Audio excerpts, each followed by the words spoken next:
As construction of the previous classes continued, orders for a new class of cruiser was placed. As the Pensacola's neared completion and the Northamptons progressed, designers realized how underweight they were. The result was that major changes were made to the design of the new cruisers.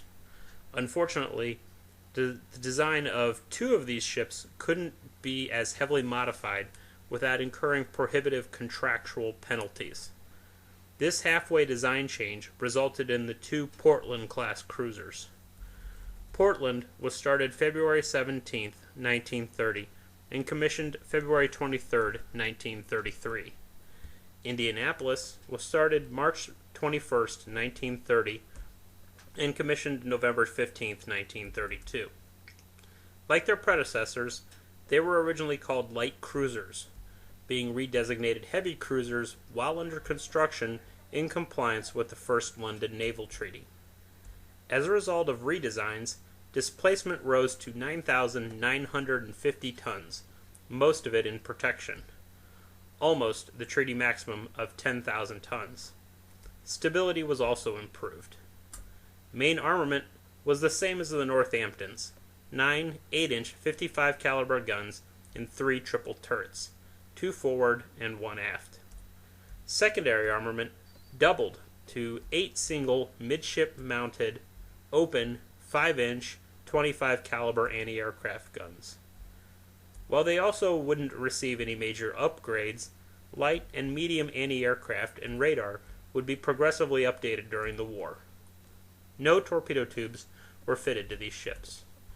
Aircraft was again up to 6, though no more than 4 were usually carried. These could be launched from 2 midship catapults and serviced in the double hangar.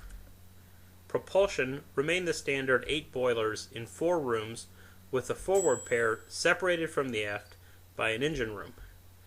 These generated 107,000 horsepower on 4 shafts, which drove the ships up to 33 knots.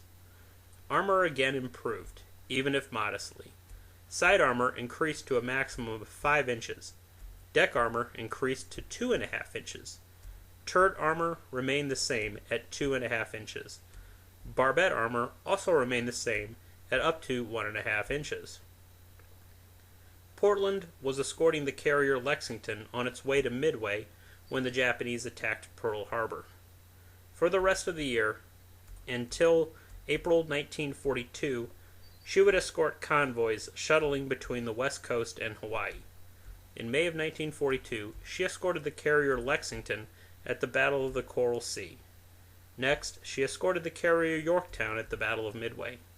In August 1942, she took part in the Battle of the Eastern Solomons. In October 1942, she escorted the carrier Enterprise at the Battle of Santa Cruz.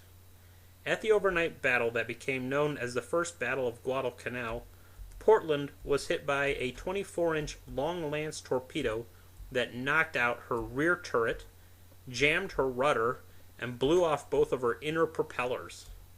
Now only able to drive in a right-hand circle, she spent the rest of the night and well into the morning shooting at targets of opportunity as they wandered into range and visibility of her forward guns. Repairs would keep her out of action until June of 1943.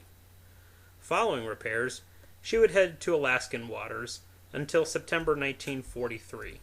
Returning to the main fleet, she would take part in the Central Pacific campaigns and then the liberation of the Philippines. At the Battle of Leyte Gulf, she would be part of Admiral Oldendorf's battle line at Surigao Strait. She would spend the rest of the war escorting carriers and providing fire support. Indianapolis. Indianapolis was returning from Montevideo when the Japanese attacked Pearl Harbor. After spending a brief amount of time with the carriers Yorktown and Lexington in early 1942 raiding bases in the Coral Sea, she would head back to the West Coast for upkeep. Afterwards, she would spend the rest of 1942 and most of 1943 escorting convoys and attacking Japanese bases in Alaskan waters.